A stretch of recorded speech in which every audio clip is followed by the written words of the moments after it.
special call, a call to their gods to send down their blessings on tonight's walk.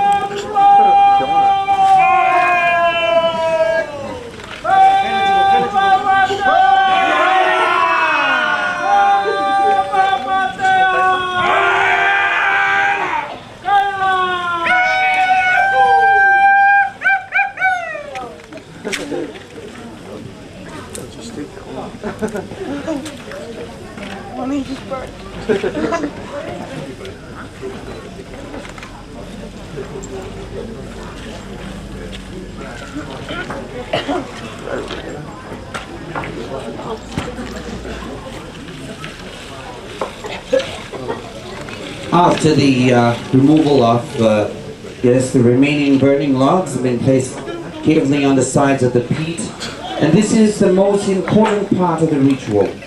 This is the entrance of their gods. You see now the two walkers there carry a fern stalk. This fern stalk will be placed right across the peat. Walkers do believe that this is the entrance of their gods. Together with the long rope of vine, with the help of the poles, the walkers will now scatter the stones in different ends of the peat. The high priest himself assuring the walkers that the peat will be covered with the blessings of their gods. Once again, you will hear the call.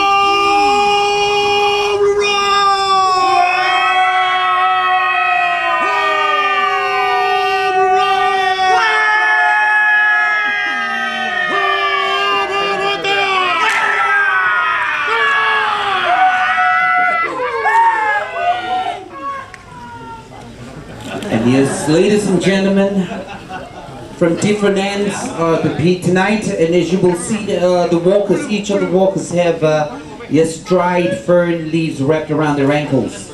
Yes, after their walk tonight, they will remove this band, they will throw them back into the peat, and yes, so that the blessings of their gods will remain right here until their next show.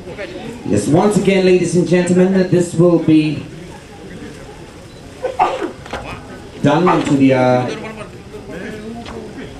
other end now. We will see now the piercing deep into the heart of the peat and wrapping the rope of vine around the poles, pulling it. Yes, from different ends. Ladies and gentlemen, the high priest himself.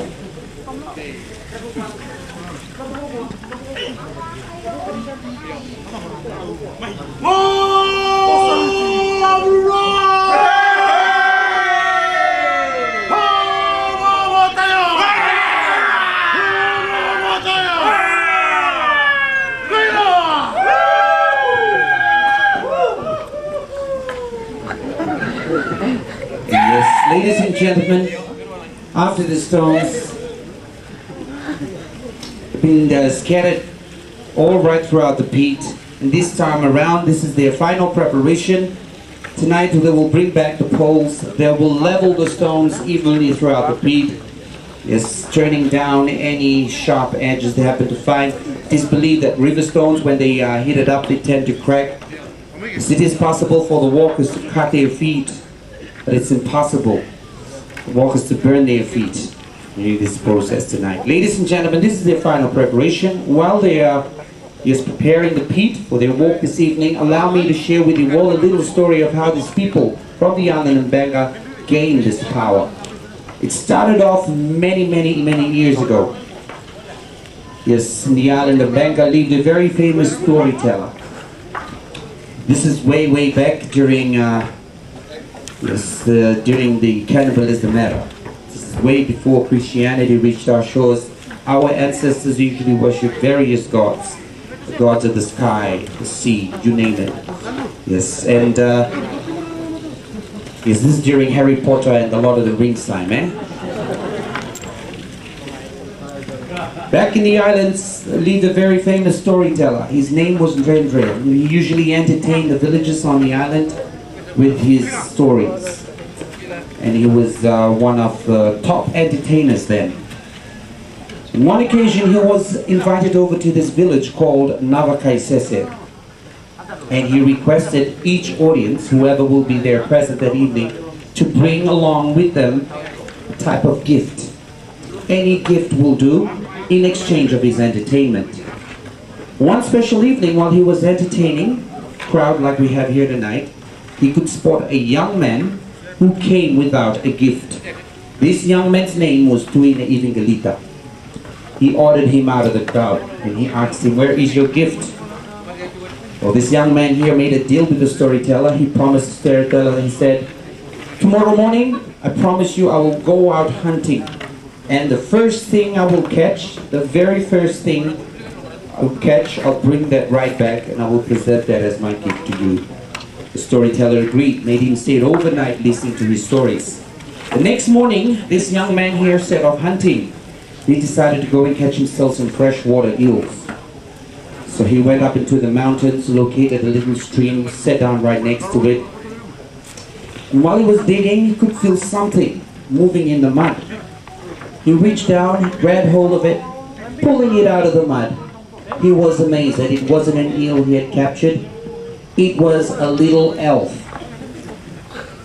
He was very pleased with his catch. He set off to the village to present his gift to the storyteller. On their way to the village, this little man was offering him various powers. This wasn't just an ordinary elf. He was one of the elves that lived up in the mountains with great powers. So the first power he offered his captor, he told his Queen Evangelita, "If you release me, I will make you the most wealthiest man on the island." Queen Evangelita refused. The second power he offered him, he told Queen Evangelita, "If you release me, I will make you the most handsome man on the island." Still, Queen Evangelita said, "No, I've already attained all those gifts."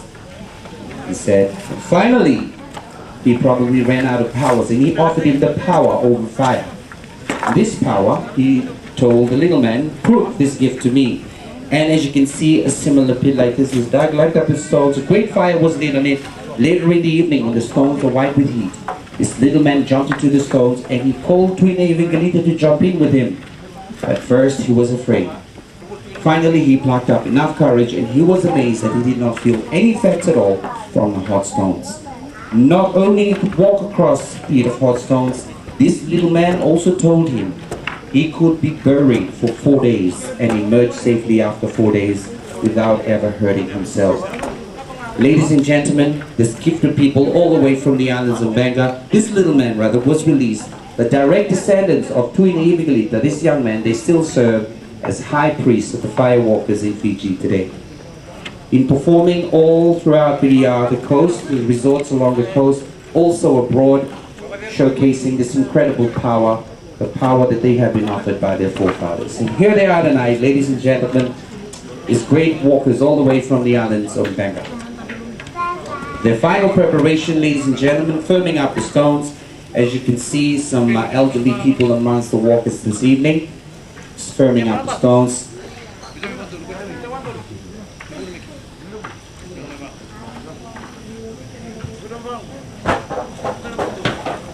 And now the fern stalk, you see, remains right there on the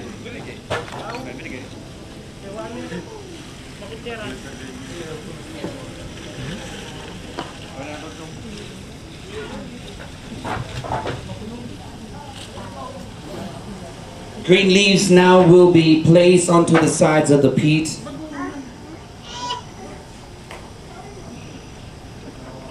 These leaves will be thrown in after their walk, covering the whole peat.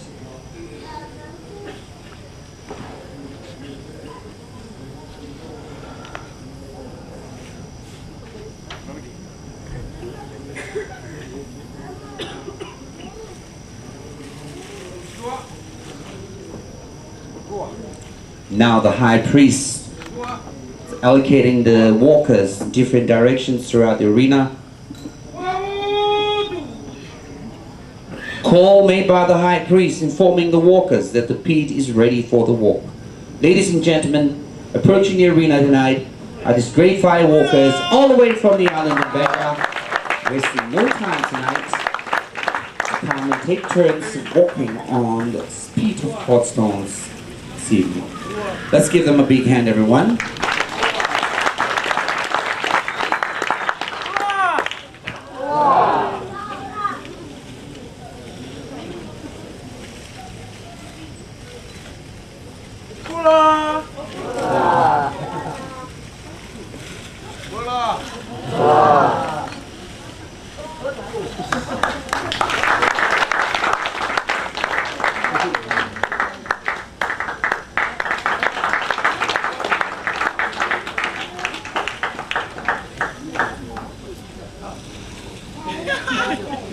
Yes, another group of walkers making their way up.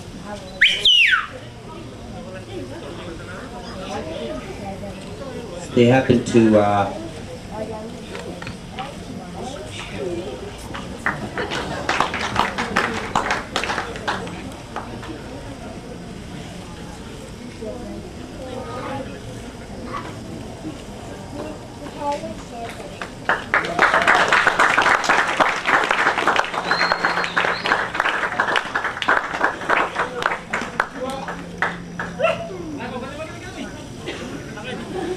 once again a call.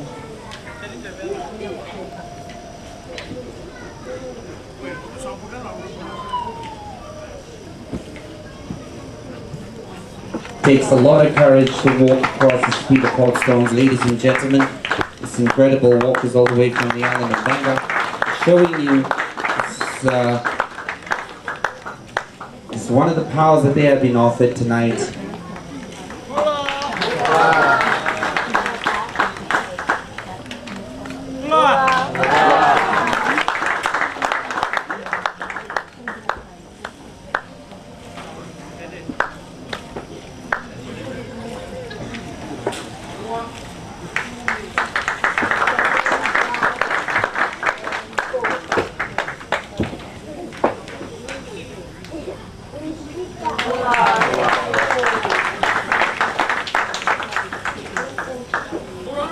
That's Maki right there, that big man over there walking across the pit of hot stones. We'll give him a big hand.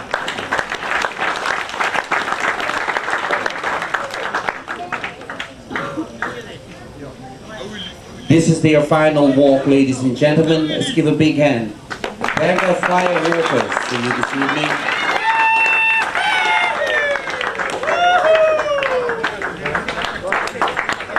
If they happen to call you up, please come up with your shoes on.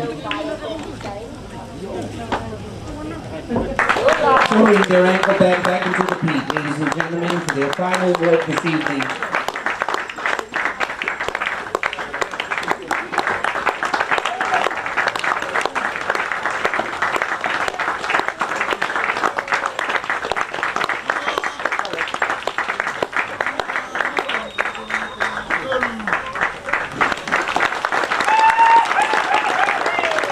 Yes, ladies and gentlemen, there you have it. Beqa Firewalking will for you this evening. Now you'll see the green leaves will be thrown into the pit. Together with this, a special song.